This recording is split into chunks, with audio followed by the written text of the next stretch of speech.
Board of Zoning Appeals meeting for May 10th, 2017 is now in session. I would like to introduce my board. To my left is Skip Sweeney, Brandon Dines. I'm Ivan Valentic. To my right is Chris Gerald and Blair Hamilton. To our far right is Heather Freeman, our Township Zoning Inspector. Under the advice of council, we ask that anyone speaking tonight must be sworn in. So I would ask that everyone please stand and raise your right hand.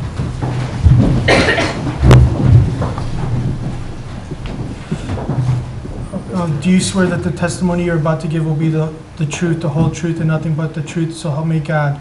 If so, say I do. I do. Thank you. Please be seated. Tonight, when you're presenting your case and commenting, please come to the microphone and state your name and address for the record. Heather, were the legal notices provided in a timely manner? Yes, they were. Thank you. Tonight, we have 2 variances or appeals and 1 conditional use permit. A 3-vote majority is required to either approve or deny your appeal. If a request is denied, you have the right to file an appeal, and if that's the case, Heather can help you before you leave. All right. Tonight, we have a continuation of variance number 2017-8. Ms. Gillian Hall, representing BR Canaz Construction, Inc., is requesting a variance from section 17.04D4 and 17.07A to allow for construction of a dwelling and related soil disturbance activities with a 0 feet riparian setback in lieu of the 30 feet required for the property located at 8363 Hermitage Road and being permanent parcel number 08-A-0-00-040-0. Good evening. Good evening. Bo Knez, BR Knez Construction, 7555 Friedel Drive, Concord Township. Thank you. Thank you. And you've been sworn in? I have been sworn in. Thank you. So as a continuation of the hearing for this parcel, there was a couple things asked of us. One, which was the timeline that this project took on, and second was a detailed map of the boundaries as well as a couple alternative plans to the project. So I guess we're on Exhibit I. Thank you.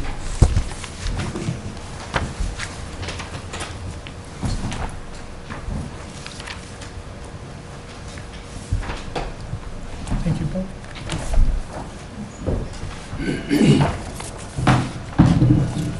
So the first 2 sheets. Heather, I'd like to, that these documents become part of the record because we did not receive these before tonight's meeting. So the first 2 pages. So Really quick, I'm sorry, Heather, do you have a question? Do you have an extra copy that we can give our legal counsel? absolutely. You want to look at it? I'm sorry. If you need those, I'll just look over there. Thank you, sir. So the first 2 pages is the timeline of the project, starting in August of 2015 and ending in 2024. We have backup documentation to this if you'd like, which is basically every document and email that's stated on here. I think there's 30 actual acts for this approval. As you can see by the timeline, everything was done in a expedited fashion, except when we get into winter, it slows us down a little bit. It seemed to be the time that we were doing soil studies. It then has the who approved it, when approved, the Lake County Health Department, Lake County Health for the splits, every possible entity that was needed to be approved this project. If we go to the second page, you'll notice that, so there was actually 2 lots in question. It was the lot that we're talking about today, lot A1, and sublot A2, which was next door. Sublot A2 actually received a zoning permit from Concord Township on December 29, 2016, and then it was revoked January 24th, 2017.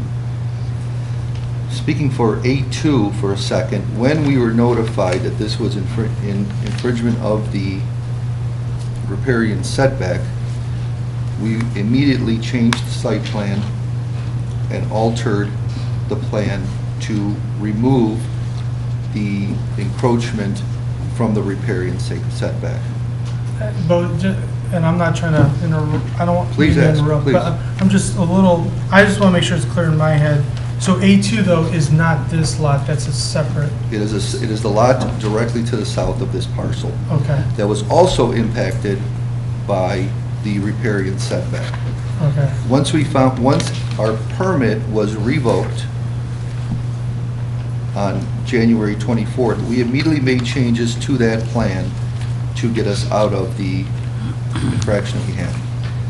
Unfortunately, the lot next door, A1, we did not have the space that we needed to remove the home from the riparian setback. Hence our variance. If we go to the first page, we basically color-coded the lot for you. Basically, the blue in the back is the wetlands. The purple is the riparian setback. The black is the stream. The dark green is the infraction. The red is the proposed home, and then the gray being the driveway with the setback line being boldly set. The total encroachment area of the lot is 2%. The total encroachment of the 30-foot buffer is a total of 12%, or 0.0460 acres.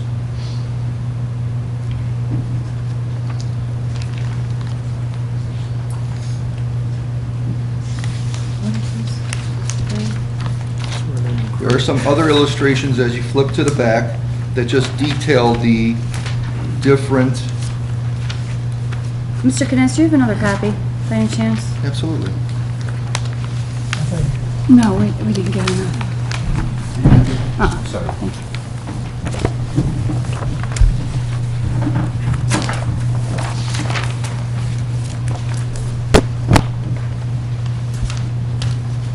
So, any questions at this point?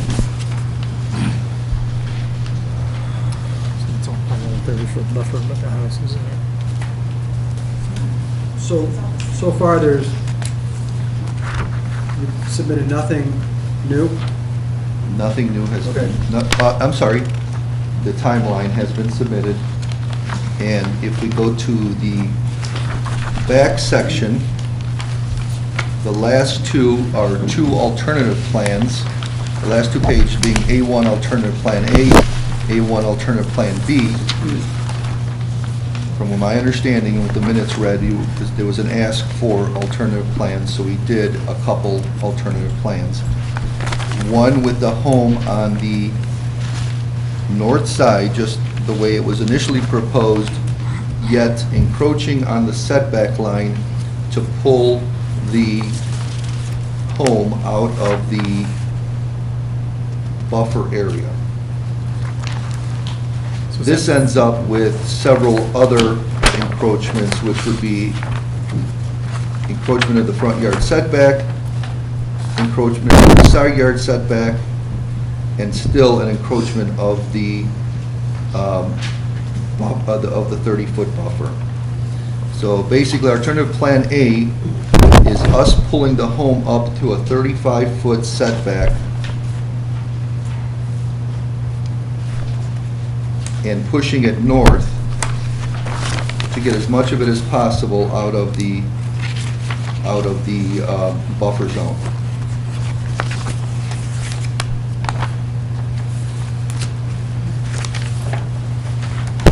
And what's that side setback? What is that, 10 feet? The side setback is 10 feet off of the property line, correct?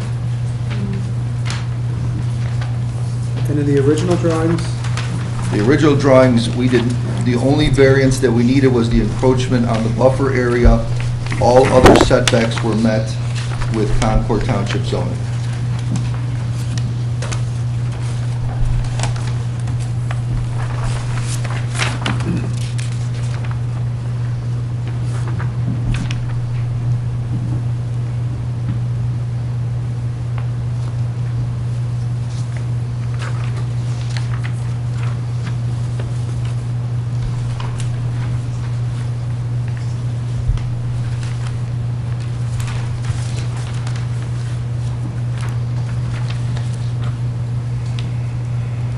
Has this, I'm sorry. No, you go first. Has this lot been sold? It is not sold, sir.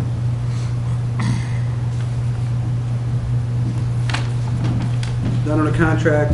Never Nope. was? No. Once we found out the situation that we had at hand, we did not want to offer it for sale Supposed to go up. because we weren't sure what the final outcome of this or what could be built on this. So it's basically not for sale at this time.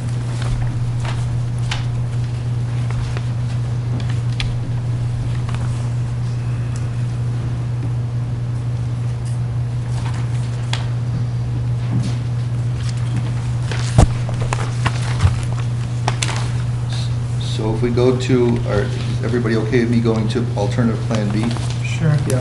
So if we go to alternative plan B, according to the minutes, it was asked that the home would be pulled to the south side.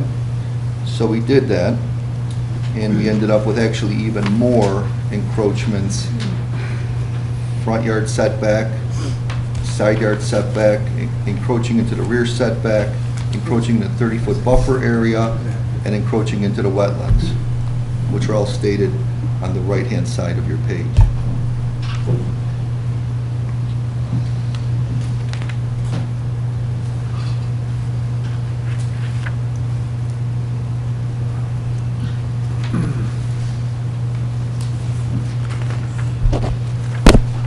Can we maybe, for my sake, go back to the timeline? Absolutely.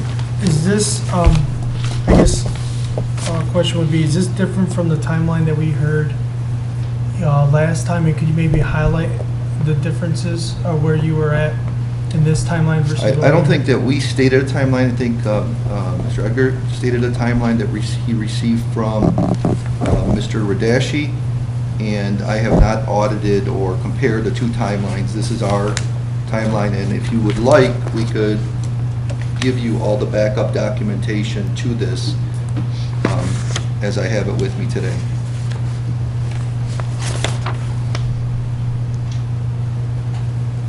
Was the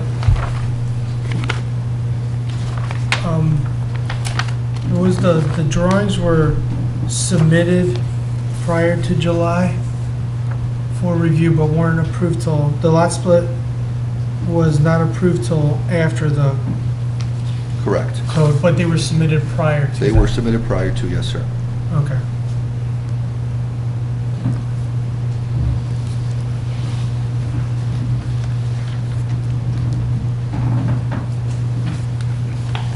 So the lot split that was submitted prior to the effective date of the new code, restriction was, that hasn't changed. Those lots that were submitted prior to that date are the same ones that you're dealing with today and that we're looking at here? I would think so, yes. Okay. Because shortly after the 15th, which is when the riparian setback came into Concord Township, we were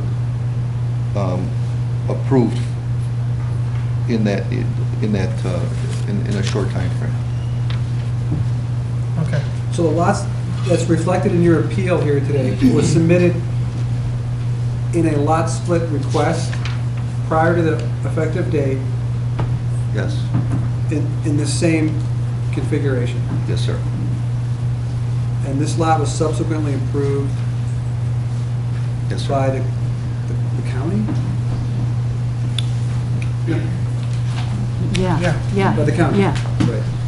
I'll just hold this up, but this is the zoning permit approval that we received for the adjacent lot that had a similar infraction, but on that lot, we had room to move the home, so we, rather than ask for a BZA variance on that lot, we just moved things around, notify the customer, because this parcel was already sold, notify the customer of our intent, and then found out it was revoked after it went back to Soil and Water. So zoning in Concord approved it, and then it went back to Mr. Edgar, and he asked us for the wetlands map, which we happily provided, and then he revoked the permit, which was the time that we were alerted that there was an issue. Can I clarify that I revoked the zone between the Chet Edgar did not revoke it? I'm sorry, after his review, Right. Upon, yes. upon his Yes. review. Yes. Sorry.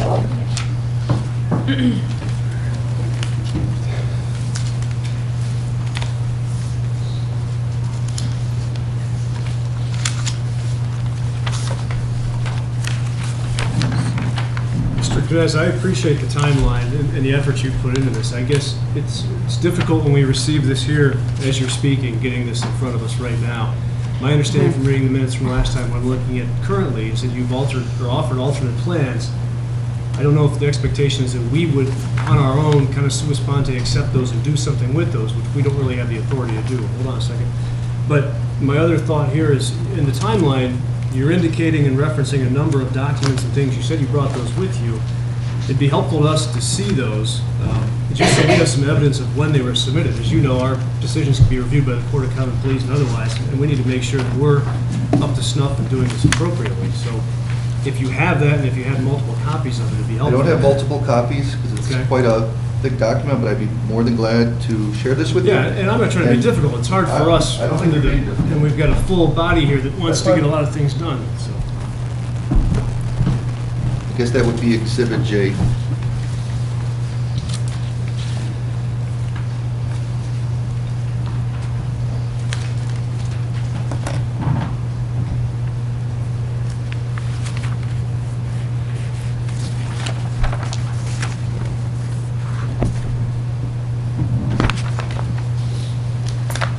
On option A, Yes, sir. alternate A1, that the closest point is 35 feet in that one corner, and then, do you know what the dimension is on the other corner from the front yard setback? It gets pretty close to, is that more like 40 or 45 feet? I would not know, sir. I do not know that number.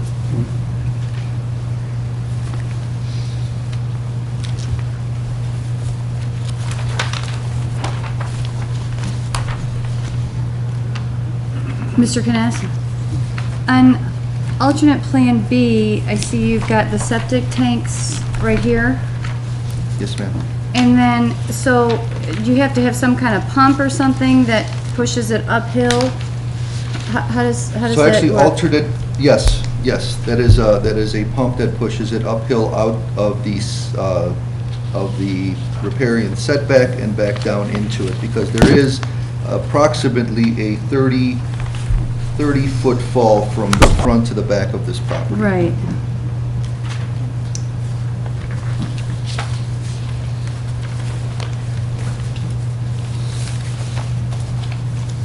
So then the leach field is here and the duplication area is here, or is it vice versa?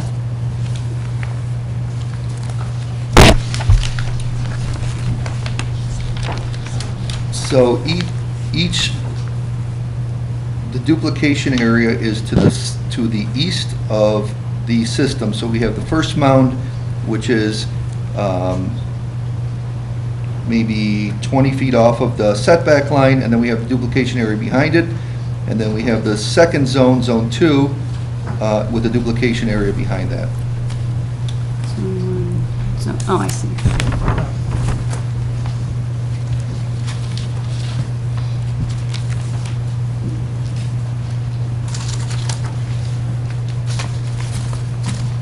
Was there any consideration to, I guess, fill that corner of the wetland, thus reducing the wetland buffer? Because I know in what you're showing is that you're staying out of that wetland and you're not impacting it, but you're still grading within less than a foot of it, and you're putting a building there, and I would assume that whoever buys this home may want to put a yard in or do something in that. What you're showing Which really prevents them. which exhibit are you on? I'm please? looking at, I guess, just the A1, the wetland exhibit. Okay. I mean, is that realistic that there isn't going to be a backyard, that the area that's shown in purple is going to be left undisturbed natural, and that blue wetland with all the construction and a backhoe coming in there and dozers and concrete trucks, that you're not going to be disturbing that wetland, and this is the minimum amount of wetland buffer that you're going to be disturbing with So are we talking about the riparian setback or and the wetlands? wetland, yeah. Is that realistic? That's all you're going to need? Because if we approve it, that's the I think that could maximum be, amount. I can think that could be a specification of the approval.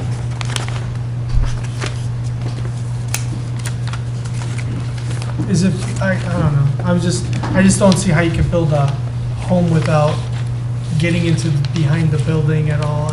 So currently, we're building on 24-foot wide lots, 16-foot wide homes with existing residents on each side. So I don't think that this would be as challenging as it seems on paper. Okay. I'd just like to make a statement for the record. Ben Matui, I have been sworn in, HCW 6105 Heisley Road, Mentor. We've had extensive experience with Army Corps of Engineers who issues Section 404 Clean Water Act permits for the filling of wetlands, and they will under no circumstances issue a permit for the purposes of appeasing a setback. They're- Understood. I wasn't insinuating that was the reason. I just can't see building a home that close to a wetland without impacting it now during construction, or maybe in the future with the homeowner. Once Mr. Knez sells his house and walks away, you know, there's a wetland that's literally within a foot of this home and a landscaped grass yard that you guys are proposing to keep in place. So that's part of, in my mind, that's something I'm just trying to weigh when I'm thinking of, we're trying to protect the wetland buffer in the wetland. And I think, the way it's positioned, it could in the future put that wetland in stream and harm. That's So, all. Mr. Valensky, I will agree with you that it's not the ideal condition. We were not anticipating this to become an issue. It is an issue, and this would be fully disclosed to the new buyers of the home. We have to do that. Mr. Knez, I appreciate the documents you provided. I've looked through them quickly, but I've looked at each document in and of itself, and I don't see anything that predates the effective date of the ordinance of July 15, 2016.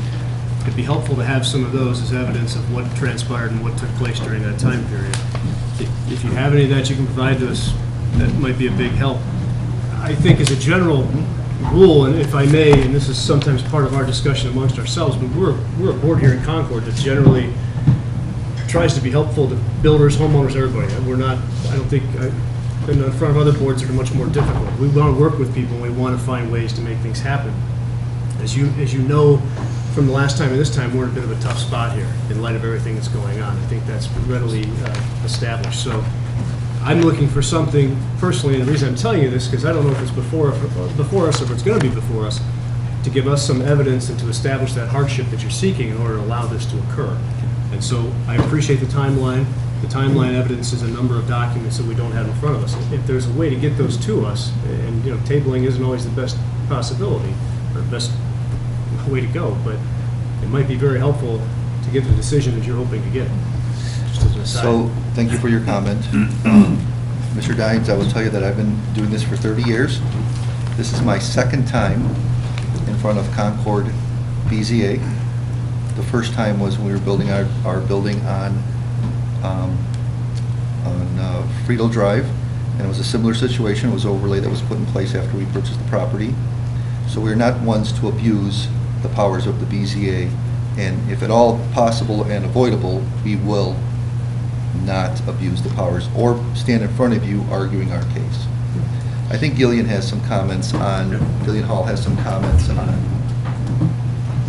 My name is Gillian Hall. I'm counsel for Knez. My address is 7555 Friedel Drive, Concord, Ohio, 44090.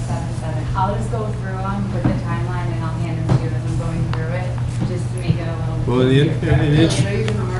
I'm I'm gonna mark them separate exhibits as I go through. And maybe it, it's for the yeah. chairman to decide, but I think in the interest of time, to go through all those and identify them is probably not helpful. I went through them, I don't see anything from August 2015 up to July 11, 2016. Well, there were several submissions to the health department prior to July 15th that we needed approval from them before we could submit a lot split And I understand that, application. and I'm not being argumentative in any way, shape, or form, but the health department isn't necessarily our governing body or authority we rely upon for lot splits or other things. I mean, they've got their own purview and things they look to, and that might be helpful to us.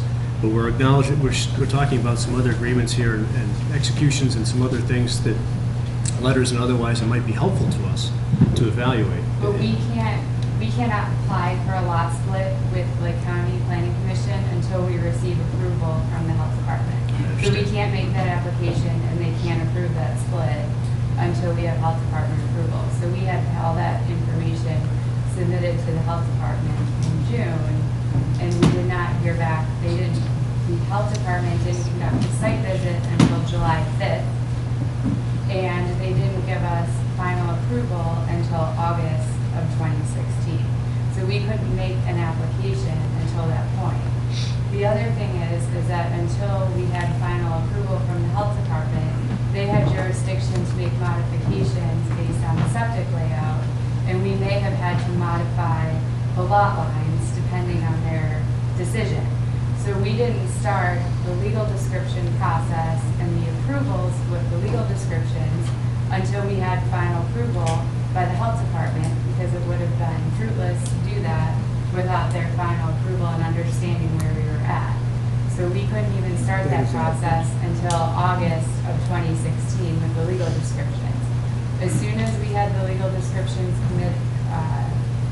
prepared by Barrington, we submitted them to Dan Lark and to Lake County for review, and we made every single modification as quickly as we could based on his responses, which you could see there were several emails back and forth.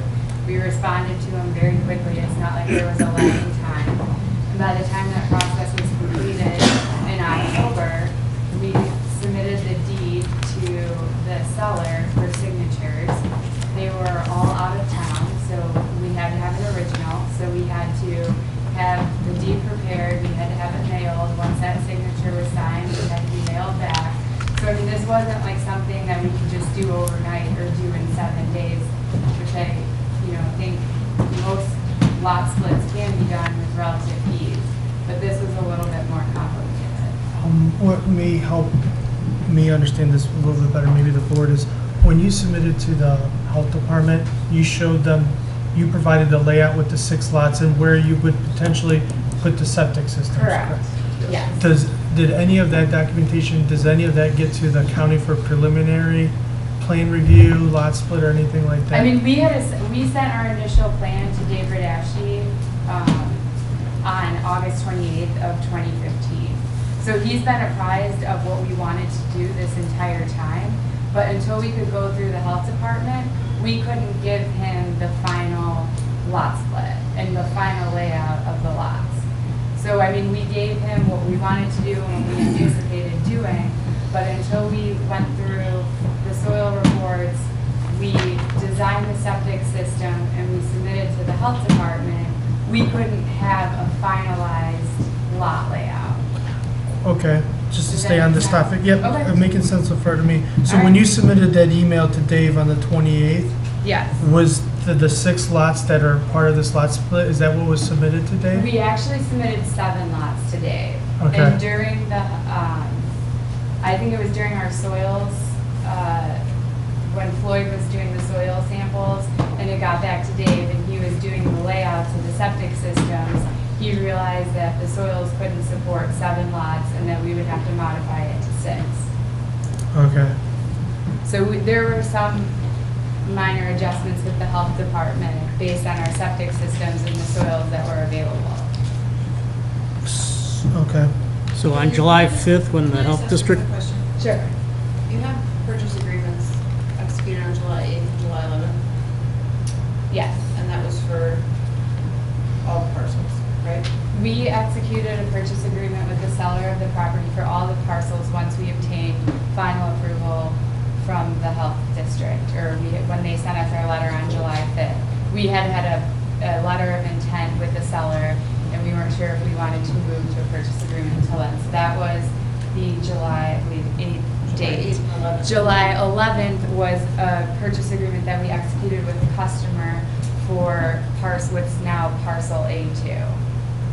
And then title didn't transfer until November. Is that right? Title did not transfer until November because due to all the approvals that we just previously discussed, we were not able to physically have our application for the lot splits approved by Lake County and the deeds filed until we had the health district approval, which came in August. So was that a contingency of the purchase agreement? that the We lots had to be had split? contingencies in the purchase agreement that we had to obtain ownership and they had to approve the plat and the parcel, the final parcel, that they had to accept the final parcel. So When did you find out that these riparian setbacks went into effect? We found out in January when our Heather sent us a letter that she revoked the permit that we had initially received for A2.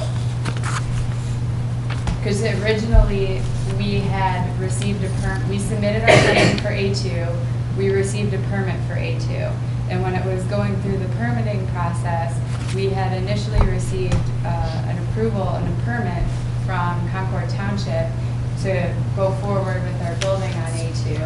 And when it got to soil and water, the issue of the setback came up, and our permit was then revoked, and we had to revise our plan. So that's when it came up, and so it was in. So during all of your due diligence, and I don't know how much time you had on your purchase agreement, what, 60 days, 45 days? What'd you have?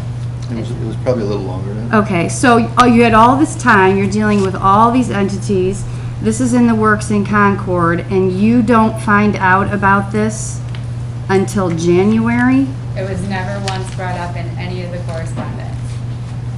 And we had several dealings with different government agencies in Lake County, and it was never brought up.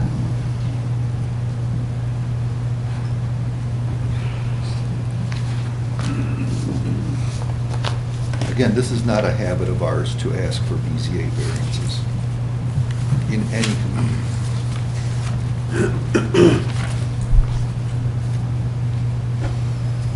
Well, but again, playing devil's advocate, and I know I probably sound argumentative, and I'm not, but you understand this, just as there's 4 of us here that are lawyers. It's probably a bad thing, but nonetheless, I mean, there's no requirement for Concord to put you on notice. That's your responsibility. So I understand where you're going. We completely understand. But I want to make sure that, I mean, that's, I think, part of Ms. Gerald's point here, and that's why this is difficult for us. In reading the minutes from the last meeting, which I was unable to attend, it sounds like we were not the only party in the building community that was not made aware of this ordinance. Who was, you? No, besides us, there was other parties that did not know this passed. I think Mr. Davis was here. Mr. Davis, our Well, right, and that's my engineer, point. our engineer didn't know, our soil scientist didn't know. I understand think the what I'm resident that saying. was here didn't know. Sorry, Concord doesn't have a responsibility to place you under. That's I why did not many say. of these people. I did not say you did.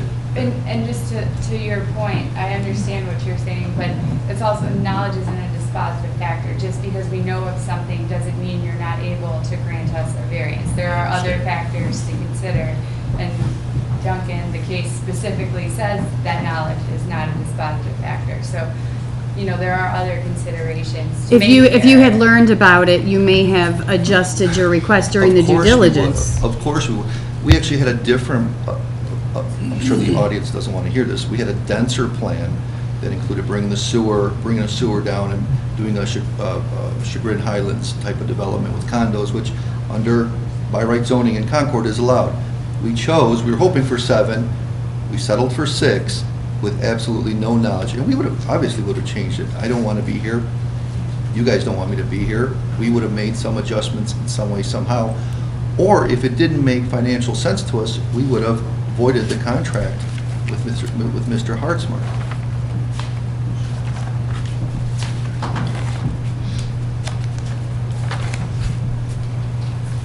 So I get all that. I'm in the business, I understand, I really do. But that being said, we have water issues. And it's not even, to me, it's not even just the riparian setbacks. It's the water issues with the neighbors. So have you come up with anything in regards to that? So as per the minutes of last, so water's always an issue. Yeah. And I said, I've been doing this for a long time, and it's always a concern of the neighbors of how this will impact their property. If we view the grading plan that was proposed both last time and today, it shows the property falling to the east and to the south, not to the north. You made a very astute observation earlier with the septic system. We would literally have to pump water up into the neighbor's yard for them to have water from this property. So we understand that, and part of our approval process is to make sure, if anybody is driven by the property, you have seen that Lake County has required us to put a swale in the back to catch water. There would be provisions made to the approved plan that would deter any water from infiltrating any of the neighbors' lots. That is a part of the plan right now? or- Absolutely, yes. And we've actually installed, if you drive by The swales on over there. Girdle, as you first enter the property, on the right-hand side, you'll see a swale cut into the property. That was a requirement by Lake County to reduce and eliminate any flow of water onto neighboring properties. That has been pretty much the rule with Lake County, is we cannot disperse our water onto someone else's lot.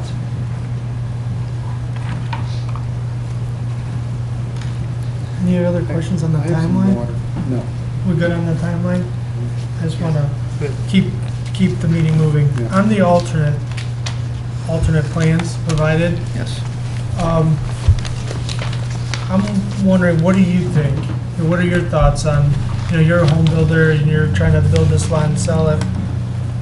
How do you feel about one or two, and do you have a preference for either plan A or B? So I live a mile and a half from the site, and I live on Mentor Road. And though Mentor Road is busier than this road, I would not want to pull this home up to a 35-foot setback. Actually, the home I live in was actually, back in the day, manually moved back off of the street because of the noise that the horse carriages made. So I would prefer, my preferred and least disruptive plan is A1. The alternates require more variances. They require a setback that is not conducive with the current line of homes, and one of them actually incurs the septic system into the wetlands. So we've, yes, I'm a home builder. I do this every day. Once we found out the issue that we had, we tried to vet it to make it as simple as possible, knowing we needed a variance, not to come in here with 15 different variances, to keep it as minimal as possible, which the only thing we're asking on the original proposal is the encroachment into the buffer area, which is a total of 2% of the total lot.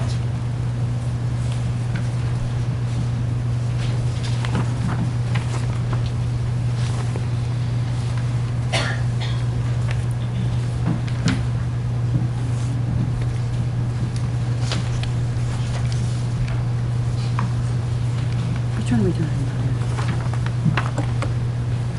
This, right? Okay.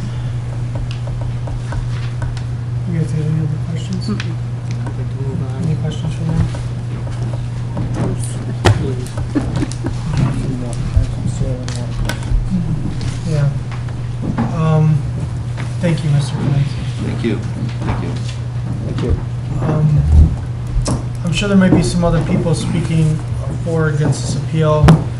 We should have done it, my fault. We should have provided Chad a copy to look at these. Chad, did you get a copy by chance? Can you please give Chad your copy, Heather, just to take a look at? And then Chad, what I'm gonna do is if there's anyone else here that's speaking for or against this appeal, that's not Chad, that would want to come up and present any new or additional information?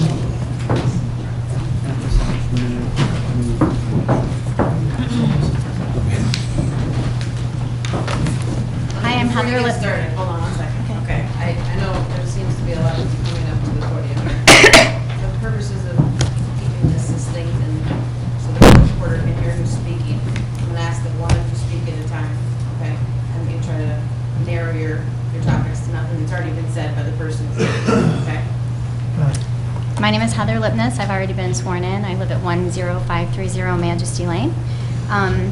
So when we were here last time, you asked them to submit some alternatives, and you also asked them to work with us. And I can tell you, I never got a phone call, I never got a letter, and I never got anybody stopping by asking to look at any one of these alternative submissions that they're now giving that we've never even got to see.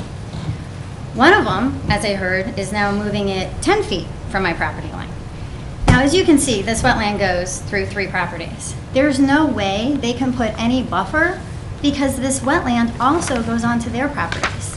So how are you going to put a buffer from the water on my lot and the other 3 lots when the wetlands are covering those lots already? You can't put a buffer in the wetlands. And also what was said before is basically, there's no backyard. This person who's gonna buy this house can't put in a yard, can't put in a patio, can't put in a deck. If you put a house on that side of the property, they've already put in walkout basements in every one of the houses that they've built. They've built 2 houses, they both have walkout basements. You can clearly see the grading. My property is below this property. If you look at the hill and look at Hermitage, it goes up and it goes back down. I go back down. So when they're trying to say that this land is going to be below mine, it's not possible because my land goes diagonal towards my house. So there's no way they could be pumping water up into my property. They're going to be depositing water down into my property. So I'm very disappointed first to hear that there's alternative plans that we were never spoken to or even talked about, and there was no cooperation and negotiation in what they were submitting. And again, I think it goes back to talking about the timeline. They bought the property on November 1st. I don't care about all their other stuff. If they have all this backup and all this due diligence of what they did, you missed this one, come on. That seems a little strange to me. And I did go into the county on the first week in November. I did not know that the land was purchased yet. I went into the county and it was split into 4 lots at that time. The last lots closest to our properties had not been split out. When I asked what was going to happen with that, they said that the builder was working on how they were going to split it. So I find it a little difficult that they had all these lot splits already determined, and when they bought the land, the first week of November, that wasn't determined when I went to the county. So what I would say is, I'm very disappointed first. I've talked to Chad, and I went to Chad to see what were some good alternatives. This really should be a non-buildable lot. It really should. It's always been wetlands. It will always be wetlands. It is soaking wet back there right now. There is a stream that is flowing very fast. Anything that they put on this property is going to affect that. There's no way it's not.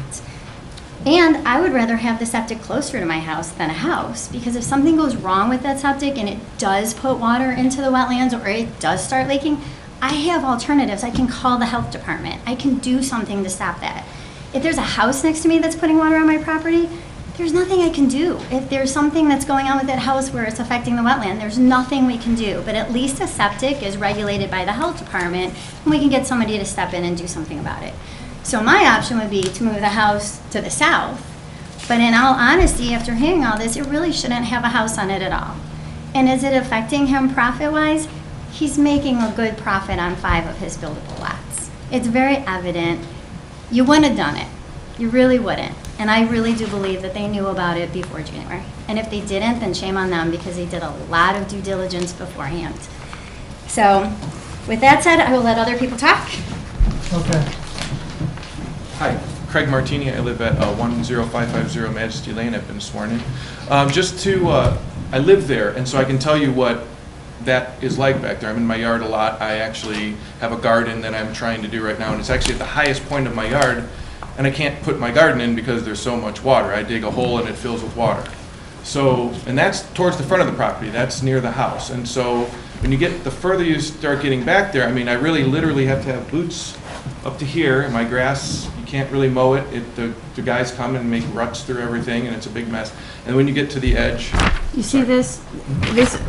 It's a little jumbled, but you can see where the lot splits are. Which one are you in? second one in down Majesty Lane. Second so- one? Yes. And Heather, She's Heather, first. you're first. So when you're talking about your garden, where are you here? Here's the back of the lot. Back of the lot, and then this is her house. Or I'm sorry, I'm not. Her house is up here. Oh, okay. This is the got first you. one. Oh, my garden's here. It's in the front. Okay. So, I mean, as far, all the way to the front of my yard, it's wet. And so the more you go towards the back, the more wet it gets, and everything, like Heather said, comes down that hill. And I have some pictures if you'd like to see. Yeah.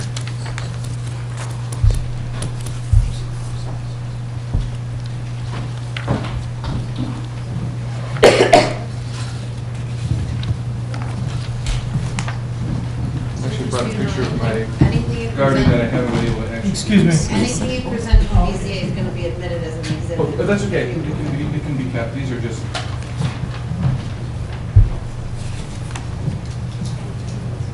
When was this taken? Just 2 days ago. And this is just right at the property line behind. These pictures I'm going to show you are, these are right in the area where they're planning on putting this house. And here's basically what happens with the trees. They honeycomb out and they just fall over. And I've had several in the yard that had to actually remove. There's the little bit of a closer up picture. Here's This is at the property line, you said? yeah, that's right behind. I'll show you where I have a property marker stake here, and then you can see the house that's actually existing that they were already built.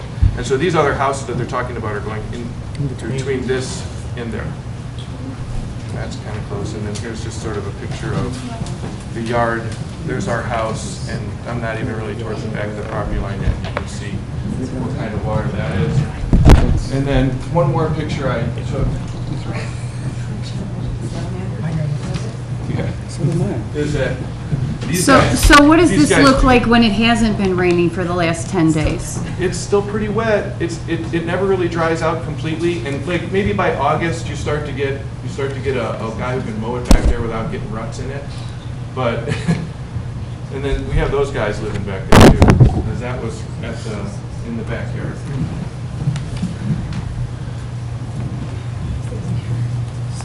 And that's all for me. Thank you. Thank you. Anyone else has anything new to add? This is kind of just a summary. I have been sworn in. My name is Marlene Marchinko. I live at 9479 Stone Mill Drive in Mentor, Ohio. And I'm here as a Lake County resident concerned with the environmental impact of this variance. And briefly stated, to summarize, the purpose of Section 17 of Concord's Township zoning regulation is to protect and enhance the functions of riparian areas. The purpose of the zoning board, as you know, is to make sure these regulations are followed. After reading Section 17 and also reading the variance proposal submitted by Knez, the board will hopefully recognize that Knez Construction has not and cannot supply any satisfactory reasons to be granted a variance. Specifically, Knez Construction does not suffer unreasonable deprivation because of the zoning. The company has already split its purchased properties into 5 other buildable lots that will, in Knez's own estimation, result in reasonable return based on purchase prices starting at $400,000 each. In fact, Knez is totally responsible for the manner in which it divided this property, and it could have chosen division based on zoning regulations that were clearly designated beforehand. A competent and knowledgeable construction company is responsible for due diligence in researching the zoning regulations of the property it intends to purchase. I believe that Knez Builders is a competent and knowledgeable company based on the many properties it has developed, and it should have complied. Instead, they're blaming other entities for their lack of due diligence. The only consideration left is that Knez was fully aware of Concord Township's zoning restrictions and is trying to manipulate the zoning board into believing it suffers from a practical difficulty rather than an intent to merely increase its profitability at the expense of Concord Township's residences. Furthermore, based on Lake County soil and water conservation, the encroachment into the riparian setback could release excrement into the wetlands and adjoining properties and cause additional issues, thereby doing what we're all hoping does not happen, but may require costly engineering solutions to protect persons, structures, and uses, as well as to reduce the damage to real property and threats to overall public health and safety concerns. Therefore, I submit that the request for the variance is monetary only, without regard for regulations, community, residents, or environmental impact. And therefore, I am respectfully requesting that you deny the variance that is unduly requested by Knez Construction and to follow the purpose and the intent of Section 17. I respectfully thank the zoning board for your consideration. Thank you. I'm Brian Flanagan. I've been sworn in. I live at 10705 Mount Royal Drive. I'm past president of the Homeowners Association. Currently serve as the sanitary sewer manager within our subdivision, and we're also sitting on a drainage program that we have within the subdivision. We've spent a lot of money within the subdivision to try to figure out how to divert water that's flowing over the properties that in fact we're talking about here right now. There's 7 properties, starting with Heather Lipna's, that already, without these homes going in, are receiving enough water that we're planning with George Haddon, we're planning a collection ditch to try to divert the water that's going up against the back of their houses. In January, the Health Department announced a more aggressive EPA inspection process for everyone that has septic. They're pressing us to connect to sanitary sewers. There's actually a sanitary sewer connection from our subdivision right at the top of the street. Just across Heather's lot is a 8-inch main sanitary sewer that these people could have connected and maybe done a better job. Our people are worried about not only the water, they're worried about the overflow of the septic systems with all the water that's back there, and with the enhanced inspection procedure they're talking about. We're all spending $28,000 a house to connect to sanitary sewers. We're spending a lot more money than that to get rid of the water. These homes just create another problem for us that we didn't think was going to be there. So again, we're backing up the 7 people that are here. Some are here of the 7 that are adjoining that lot. We have a lot of respect for Bo Knez. He's built some great homes in our subdivision. It's unfortunate that this is happening, but these are real problems that we're facing, that once he leaves, we're stuck with the result of how to get rid of the water and how to handle what's coming off of those septic systems. So I also respectfully, in behalf of our whole subdivision, ask you to turn this request down. Thank you.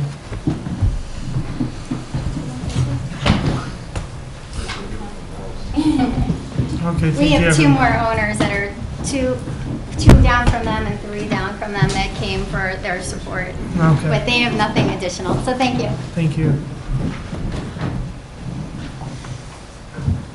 Chad, I'm sorry, can you please come up? I know that you as well as us, this is the first time we're seeing some of the alternative solutions, and I'm just trying to buy some time to at least give you an opportunity to put your eyes on them. I don't know, just give you a chance if there's anything you want to add that wasn't said at the previous meeting, or any comments in regards to the 2 proposed solutions. And one other question for you that you may or may not have the answer to, and I know I don't, is, maybe we asked this last time, you know, do we know what the real impact could be from that septic system? My assumption is if the health department approved it, you know, then it's, you know, good to go. But I'll let you answer and kind of tell your story. Well, I couldn't quantify the impact and say X will happen if you do Y. I can tell you. Sorry, Chad, can you state your name and your address? Sorry. Chad Edgar, Lake County Soil and Water, 125 East Erie Street. I've been sworn in. I've done this enough, you think I remember. You think I remember that? So I can speak to what the literature says about impacts to wetlands when you build next to them, and my experiences in 18 years of working in Lake County and similar activities. So when you open up the canopy and you start putting stormwater into a wetland that didn't previously have it, you remove that buffer, you increase the likelihood of invasive species coming through that wetland. You're going to change the hydraulic nature, you get some nutrients in there, you get some warming in there. What that will do when the invasives take over that community that thrive in those nutrient-enriched waters is it changes the hydrology in there. There's some studies that have been done with, like, say, Phragmites, which is probably our most common invasive species that'll invade wetlands, what that does to the hydrology in the wetland. So I couldn't tell you exactly. It's going to get wetter, it's going to fail, it's going to, the septic system the downstream will go bad. I can just tell you in general terms what happens to the wetland. Understood. They get impacted. Alternative plan B, my comment on that one would be it's probably a non-starter because it has impacts to the wetland for the duplication area. I don't know that would get approved at all without going through permitting. And I'd be willing to assume that they probably wouldn't get a permit for that since they have other options to stay out of that wetland. So I'd assume they get turned down if they applied for a permit to do that from the Corps. So alternate plan A, I think my comments from earlier would probably stand. It's an improvement. It is moved further away. There's no proposed grading on there, so it's kind of hard to fully comment on it because I don't know what the grading scheme would be like, but the house is moved further away, so you would assume that if the grading scheme is moved further away, that we're getting all of those impacts further out of the setback, but they're not completely out. So my comments from the last meeting would stand. Okay. You guys have any, does the board have any questions for Chad, please? There's a chance. Yeah, Chad, on this diagram, we have the wetlands, we have the riparian setback, and then we have the violation, right? Are we looking at A1 wetlands first? A1. Okay. So the blue is the wetlands, right? Correct. Okay. I'm not sure what exactly you cannot do on a wetlands. Yeah, you obviously can't build on it, right? Without getting a permit? No. Okay. So there's exceptions to that? If you receive a permit from the Army Corps of Engineers, you can discharge fill in a wetland. Okay. The Army Corps of Engineers regulates the discharge of fill, rock, soil, dirt, you name it, in a wetland. They quantify grubbing of stumps and earth disturbance as discharge of fill in a wetland. So basically you can't stick a piece of equipment in there and start digging. The Ohio EPA has authority over the quality of the wetland. So there's the Section 404 and Section 401. And Ben's probably far more versed in this. If you want questions, he'd probably be better to answer that. But basically the Corps says we're going to regulate the fill you placed in it. The EPA regulates the quality. You can't degrade the quality of the wetland. In cases like this, the state just says if the Corps is good with it, we're good with it. And right Okay. now, what they're showing, they're not touching that blue area. They're not filling it. Correct. They're only disturbing the purple buffer area. So if I'm a homeowner and I buy this house, and I'm told of this, and I'm aware of it, and I buy it, what can I expect to happen back here? Nothing. In terms Outside the of, green, they can't do anything, right? no, not what can not what can I do, but what is going to happen like environmentally back here over time? Is a wetland going to expand? Is it going to recede? What is it going to do? It could do either. It really depends on the amount of groundwater that is in the system out there, and weather patterns, which probably don't play as big a role as groundwater do. I wouldn't expect it to change drastically. What I would expect to happen, the observable effects would be a change in the vegetative types in there. Once you open up that canopy and encroach into that buffer, get right on top of that wetland, you're going to get invasive species in there. So it's going to change from looking like it is now to probably something more like the marsh, Menor Marsh looks like if you've driven down Corduroy Road before they sprayed it. All right, thanks. Any other questions for Chad on the board? Okay. Thank you. Is there anyone else here tonight speaking for or against this appeal that'd like to come up? Well, I'd like, if you don't mind, I'd like Ben to just kind of discuss a few of the points that were made or clarify some of the points, and then I just have a few final thoughts that I'd like to go Not a over. problem. Do I have to repeat my name? Did you say it already? I'm sorry. Yes, I did. Yeah. Just to talk to Chad's points a little bit, one thing I do want to make clear about the wetland that's out there now is the canopy cover in that particular area is pretty sparse to begin with. I think one of the gentlemen up here who's a neighbor has said that, there's a lot of tree falls in that area. The reason for why that is, I'm not exactly sure. Over the years, it could have got a little more water than it was used to. Somebody might have logged it and never put it back right. But the canopy cover is maybe 50% in the heart of that wetland. And with the very small footprint of what Knez is proposing for this house, and the size of that wetland, I would expect any kind of negative impacts to be pretty minimal. Again, like Chad admitted, it's very hard to quantify at this stage, or even, it'd take extensive studies over years to do any quantifications, but in my opinion, that would be minimal.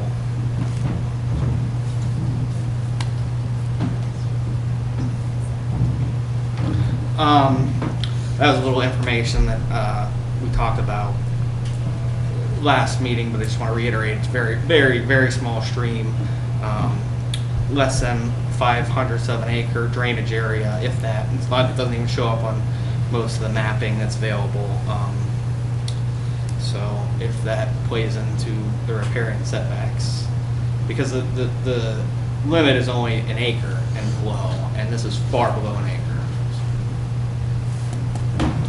So I guess that's kind of the point that I wanted Ben to reiterate with you, because we're here to determine whether when we're looking at this riparian setback, whether it's as applied to our property and our situation, whether it's reasonable.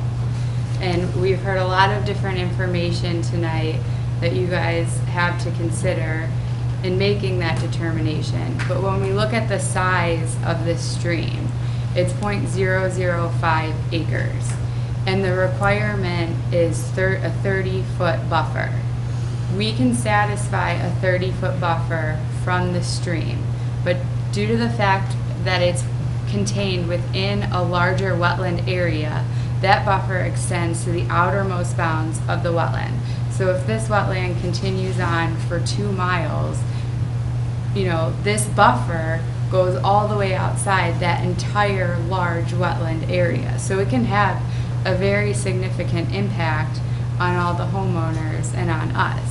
So we're trying our best to maintain any distance we can from the stream, and that's another reason that we feel our first plan is the best, because it maintains that setback from the stream. Unfortunately, due to the size of the wetland and the irregular shape of the larger area, we come closer to that. So when we kind of look at the situation as a whole, and we're applying this buffer, I mean, it has a wide sweeping effect on this lot. When this stream, in the grand scheme of things, and based on the acreage that you specify in your resolution, it's minimal. So this is on the lower end of things. And so I just wanted, you know, to kind of reiterate that, because I think when we think about that and we apply that to this situation, I think that applying the 30-foot buffer is unreasonable under these circumstances.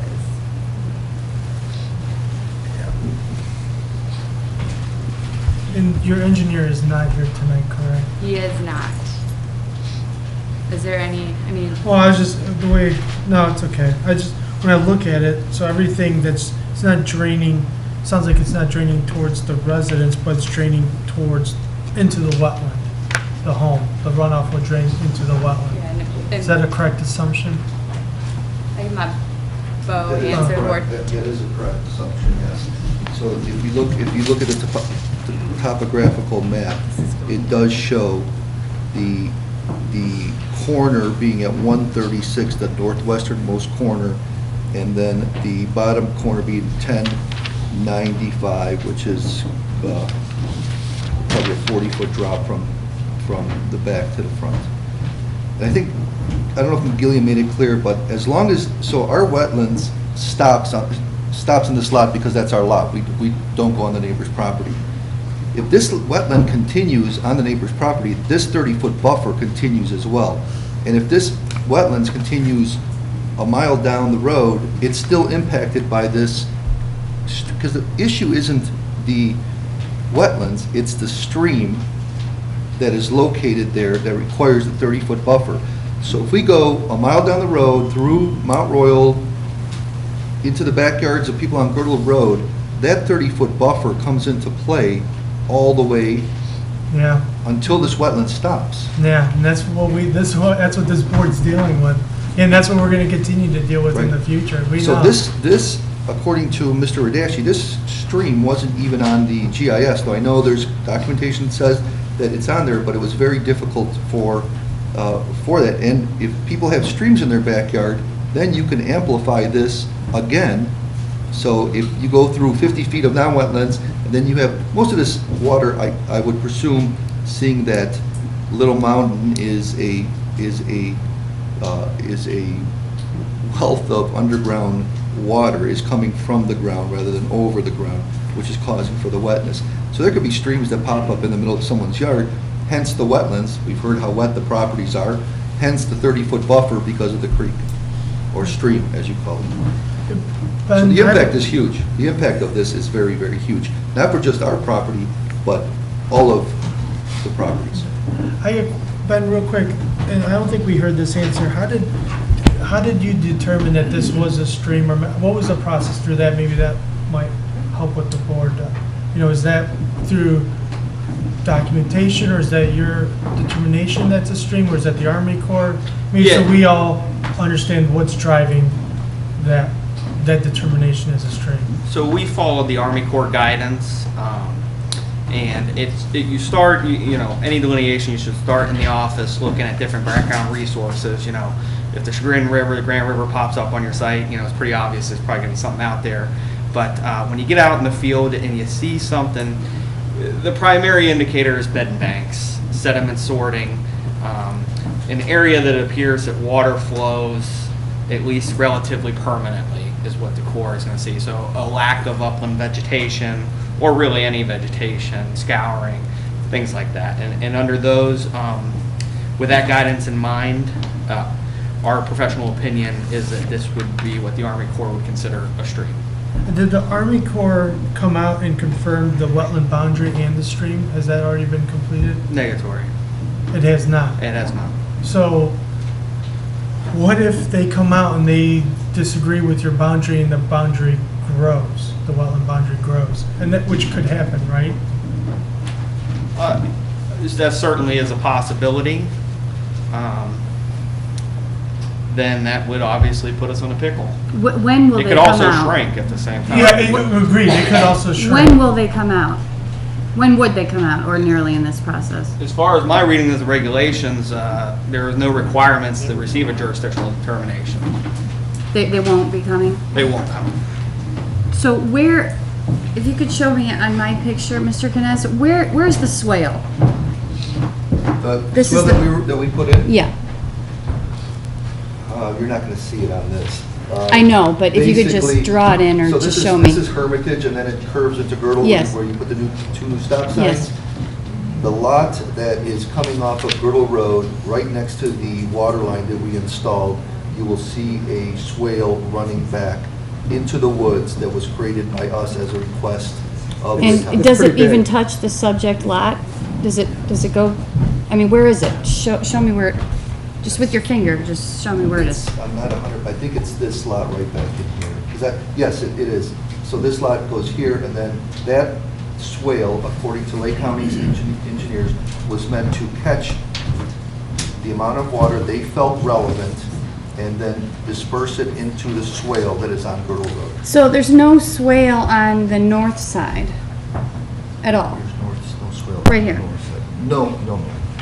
Okay, And so, if there was a requirement for us to put one in, I'm sure we would have had to put one in.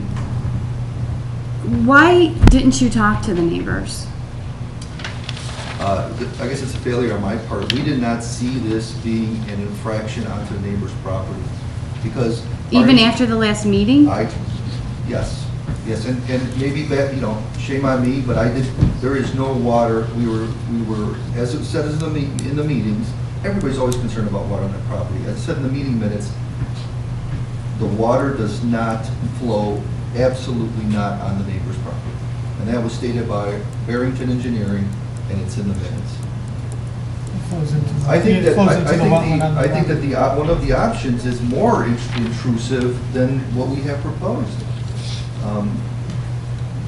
Not disagreeing with you there, but I'm a little hung up on this whole wetland delineation and confirmation of the wetland limits.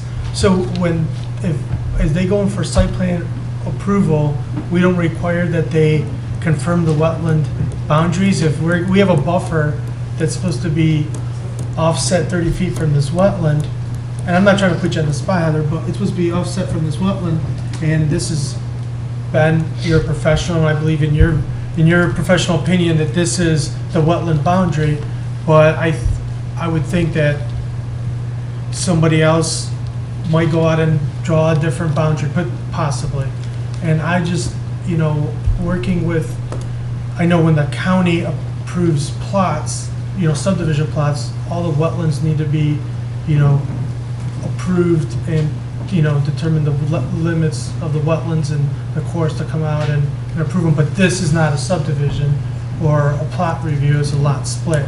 And so the county doesn't, I don't believe that's part of that requirement. But I wonder, is that part of our requirements for site plan review and approval? Because don't we still approving the site plan of the home on the site? We are reviewing the zoning.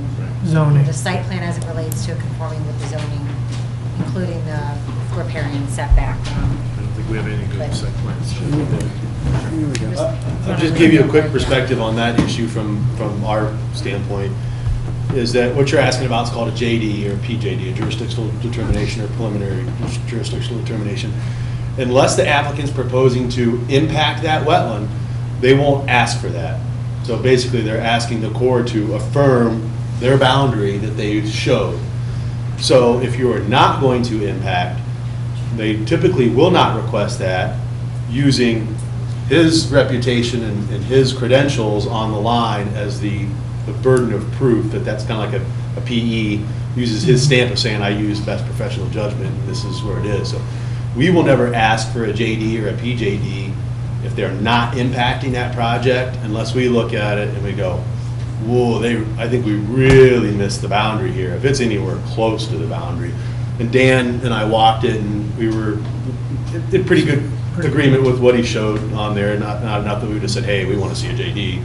So I think the boundary is probably pretty well shown on that site plan. Thanks, Chad. Thanks for explaining that. Mr. can I ask one more thing? Why can't you connect to the sewer? Excuse me? You can't tie into the sewer because why? It wasn't an option for us in the cost aspect of it. If we would have went to the 18-unit condo development that was proposed, we would have accessed the sewer. We had a separate drawing that basically used your 2 units per acre, I think on a 9-acre site, allowed us 18 condos. Then we would have brought the sewer in. We did bring a new water line in, we did bring a gas line in, but we did not bring the sewer. It wouldn't have changed much of the hindrance that we have here, because all that would have disappeared is the septic. The house would have still had the infractions that we have. Understood. Thank you. Thank you. Keelan, I just have one quick question. I know you submitted this, I'm not sure if it was I or J, but the alternate Plan A and B, your guys aren't presenting that for approval tonight. You want your original.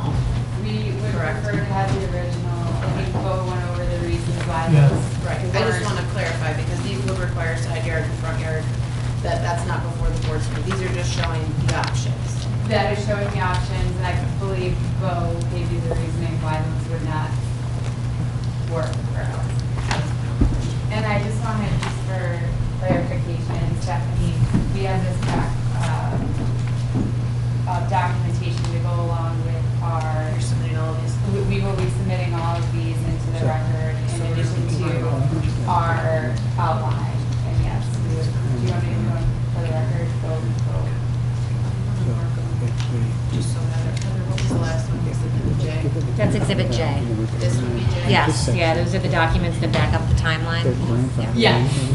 But I would probably like to identify them individually as J through. That's fine. I mean, obviously the board hasn't had the opportunity to look at So the them. issue So if you want to submit them. Yeah, I would like to. Because submit they're them. not violating the, or if they're repairing. No, that's the issue.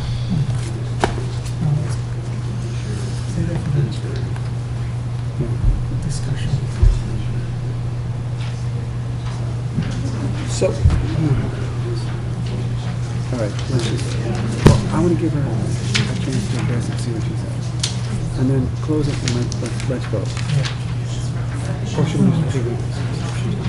All right, fine. Whatever speaks is fine.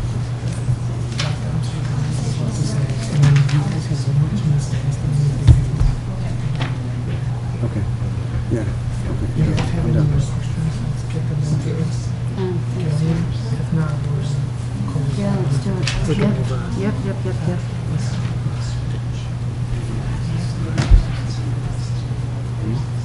Very hard to say.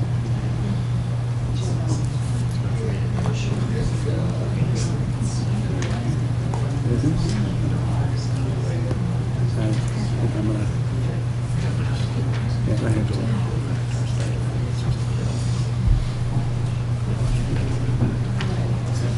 Are you ready?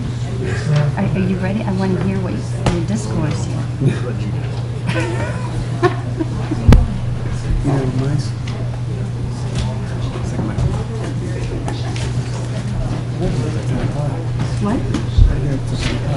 Oh, yeah. I get someone to put my son to bed. Feeling you got it all, We've marked them, we've individually marked them. okay, for the I record. would like to. I'm going to present these to the chairman. This is mark J through double M. Now, understanding that these were presented tonight and the BZA has not had the opportunity to review them independently. Thank you. These are now part of our record for this submittal. Okay. I don't want to take too much time. I just want to say one thing.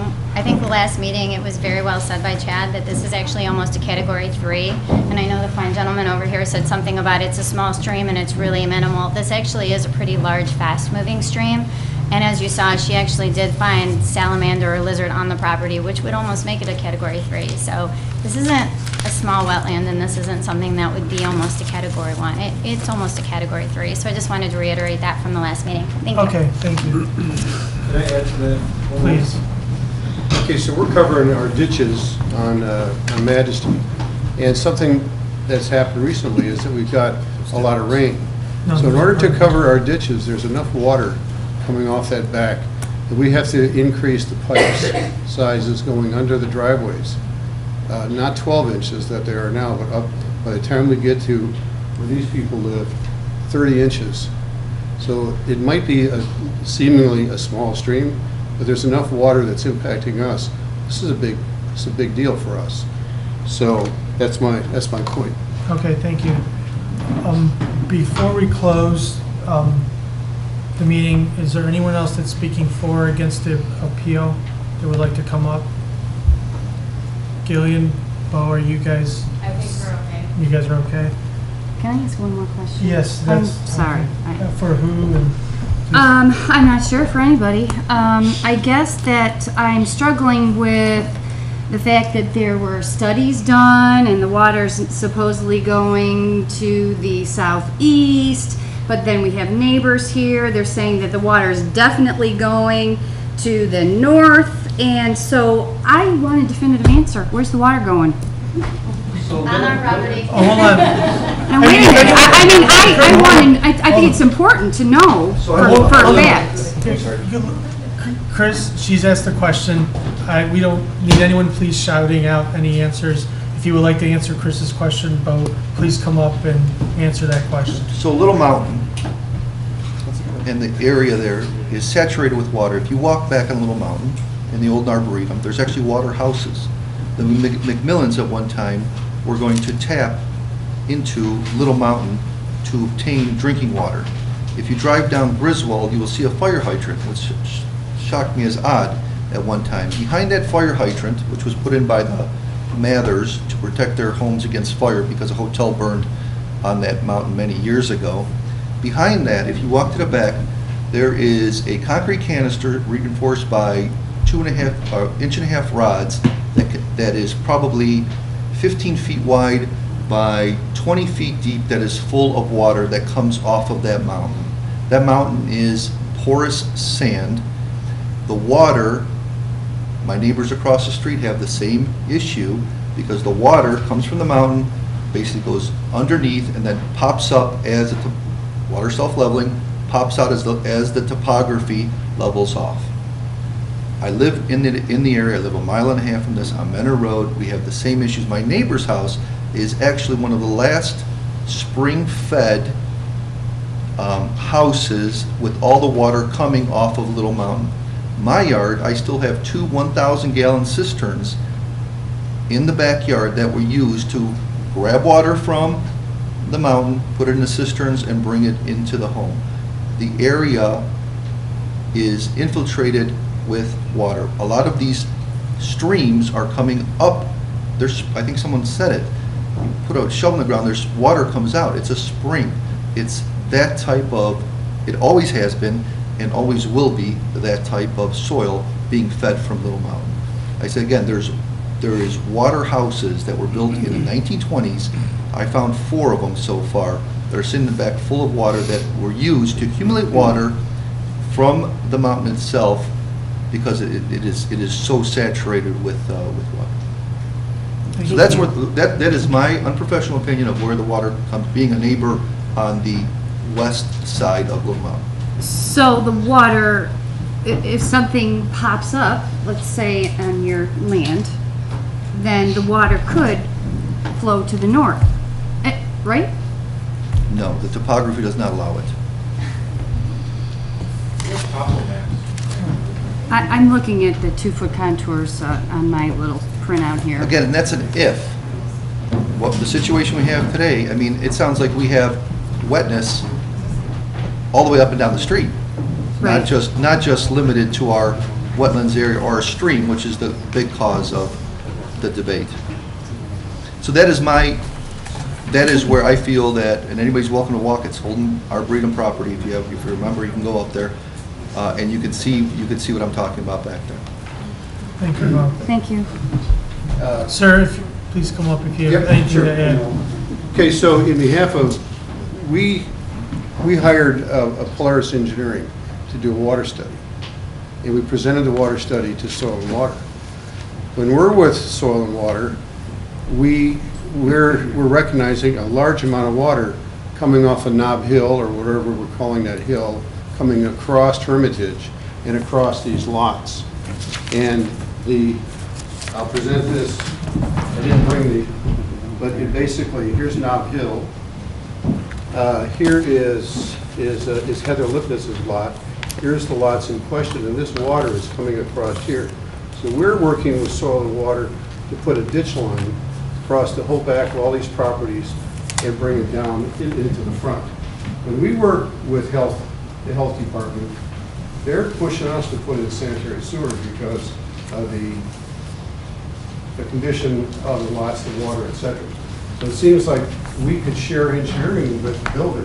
If we could show them what How we much think. does this cost? We spent, what, the ditch? I mean, the study and the ditch, how much does We it cost? spent $18,000 on the study. We'll probably spend $12,000 to $20,000 on the ditch. How come we don't have any of that information? Sorry, I didn't bring that. I can provide that. I mean, actually, I think the engineering, if we'd share engineering with the builder, what we did on that whole street, when we meet with Soil and Water, when we meet with the health department, it would probably help both of us to understand what it is, the impact on him, and then the final impact of what it means to the homeowners that are on Majesty. We're not against what he's doing. We're realizing that it seems like we're dealing with two different departments. We also went with the Army Corps of Engineers.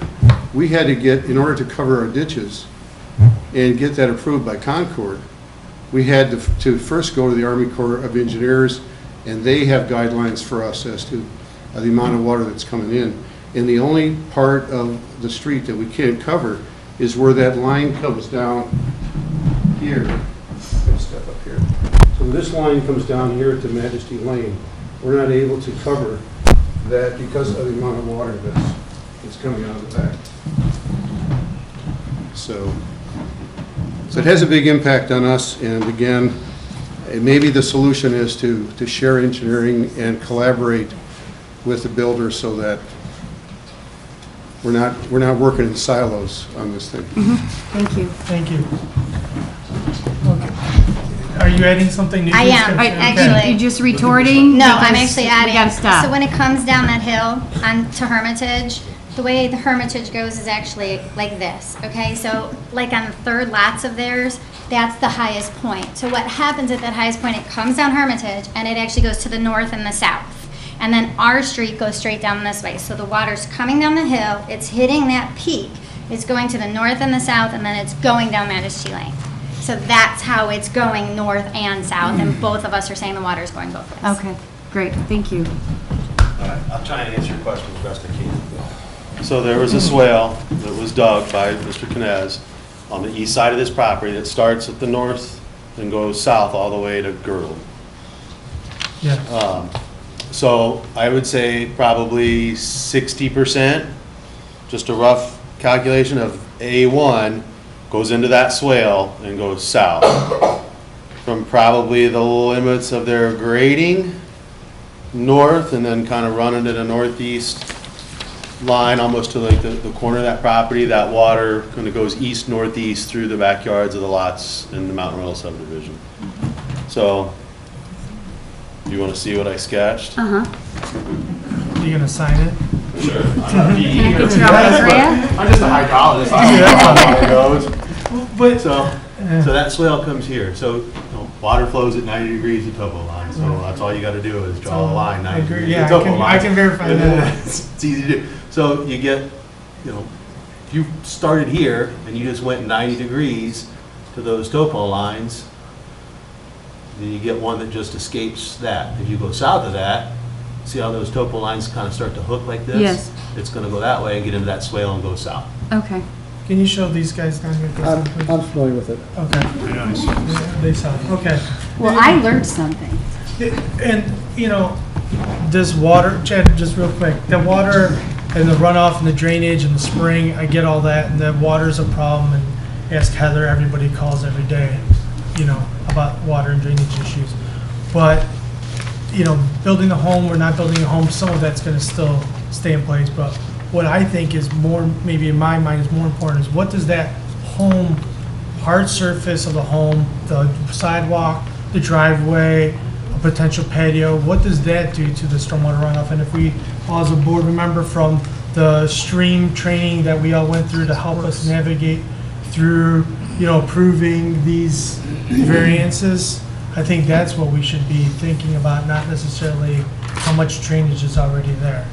Does that make sense to the board? And Chad, you want to? So obviously, hard surfaces are going to increase the amount of runoff that's going through that system. Can't infiltrate through that. The soil types that are out there, are saturated high water table soils, they're going to get compacted when it's built, so they're not even going to, they're essentially going to act as hard surfaces. You'll get some infiltration out of it, but I would say it's negligible. So there will be a net increase in the amount of runoff leaving that area. Like I said, 60% of that lot's going in the swale, 40% going through the backyards. Okay. So in theory, that swale's probably made, if you exclude the house, it's probably helped the situation. So I'm sorry? this swale could have helped, is potentially helping the situation. But then you add the home, and now you've increased other issues or runoff. Siobhan, we got a shot. Okay, All right. close it down. All right. Can I just say one more thing? Yes, Bill. Would it, and Chad, I want you to hear this. Would it be a benefit if we ran the gutter drains? Because what he's talking about, that has not been touched. So those are existing conditions with the hard surface area. I understand that. So would it be beneficial, and I asked Chad this, if we ran the gutter drains underground and exited them in a manner that would cause it to go towards the eastern portion, which would reduce the amount of water infiltration that any of the neighbors could potentially see? Bo, that's not, I mean, that, if you want to propose that and make that condition here, I think you can make that, you would. I would make that as a condition, yeah. Okay. Well, I think we're going too far afield. With all due respect, we don't have an engineer to offer testimony. No. We can go down a million potential scenarios and hypotheses and go on and on and on until 3 days from now. We have in front of us a particular set and a request. We need to find some conclusion on this testimony, take it for what it is, and render some, through our discussion, a decision. We can go on and on and on without the proper people here to offer that.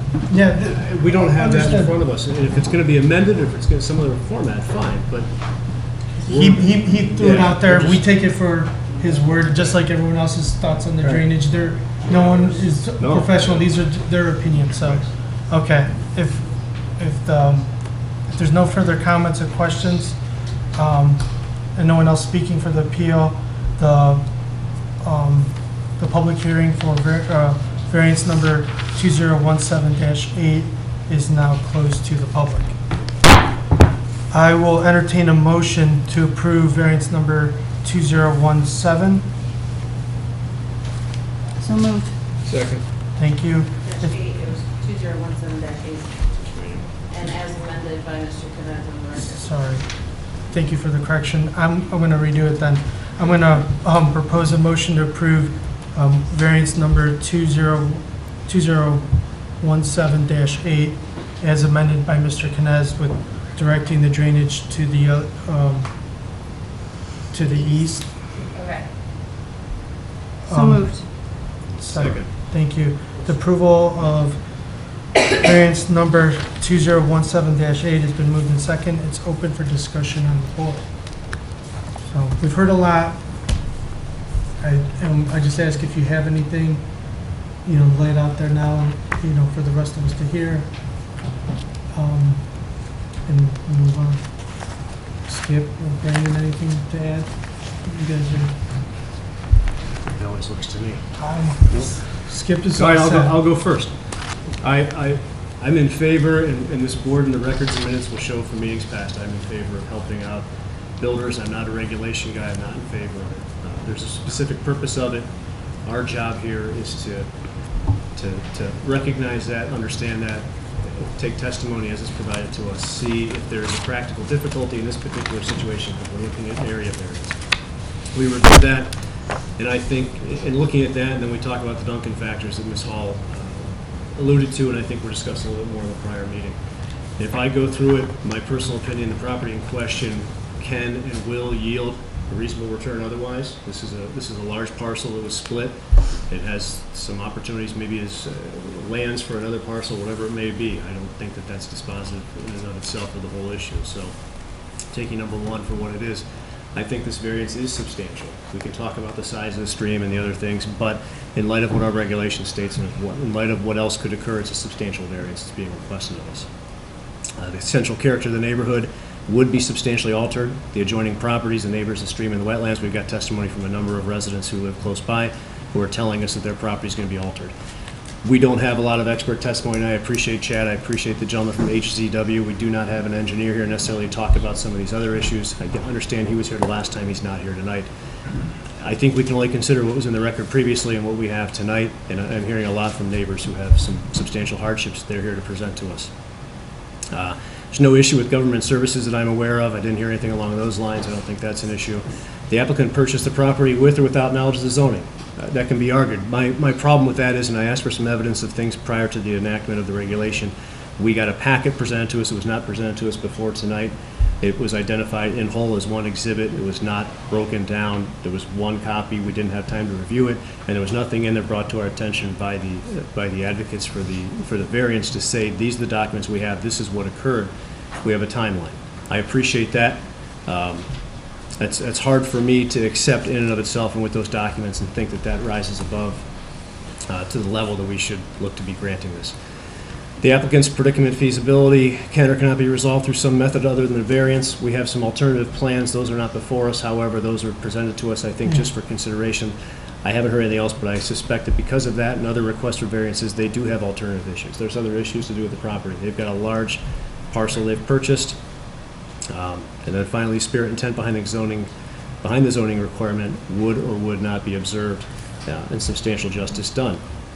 From my understanding, as I read the zoning requirement, it would not be observed and substantial justice would not be done by granting the variance for the reasons I stated. And again, we've got some lack of evidence.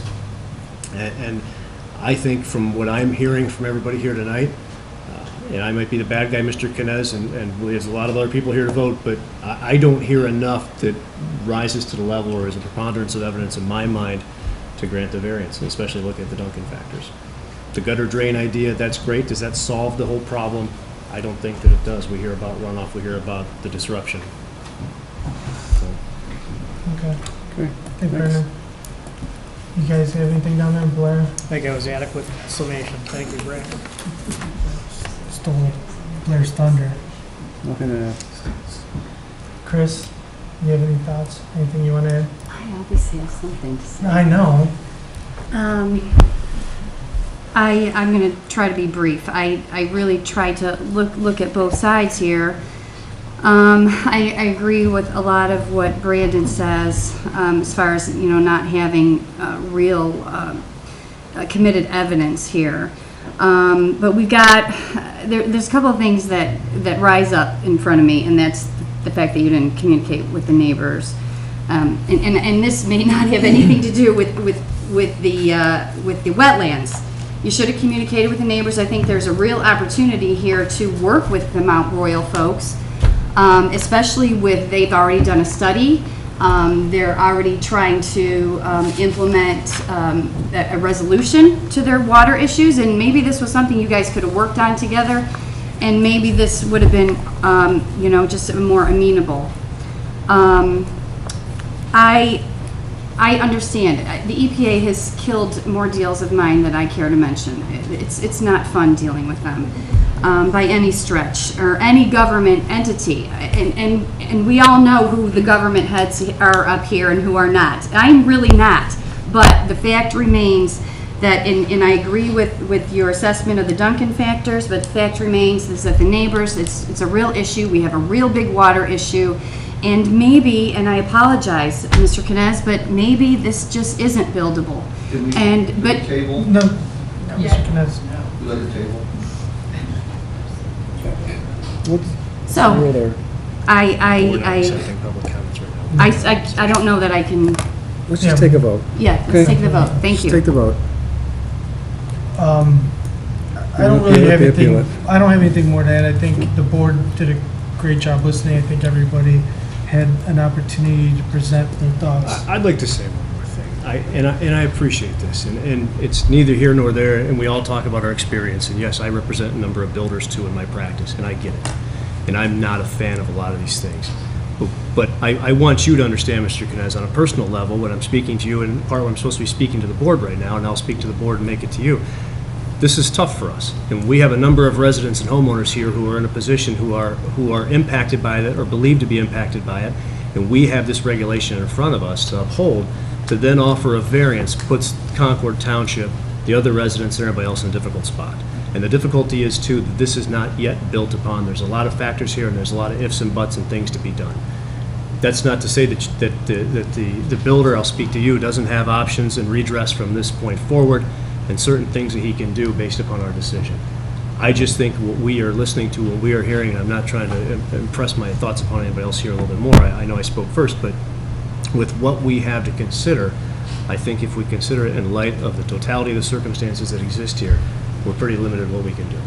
And I don't enjoy this. I'm not a fan of this riparian rule. I think it places a large burden and difficulty on us, and I suspect there's a lot of people here who are going to talk about perhaps the same issue later, and we're going to hear it again and again. But we're in a tough spot until that changes, and it puts us in a difficult spot with both builders and the community. And I don't envy it for any of us, and it's not something I enjoy doing. Thank you very much. It's my Okay. soapbox.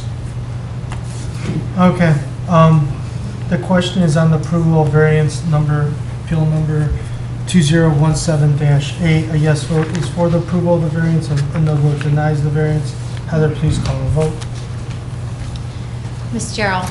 No. Mr. Sweeney? No. Mr. Dines? No. Mr. Hamilton? No. Mr. Valentic? No. Unfortunately, your appeal has been denied. If you choose to leave, see Heather.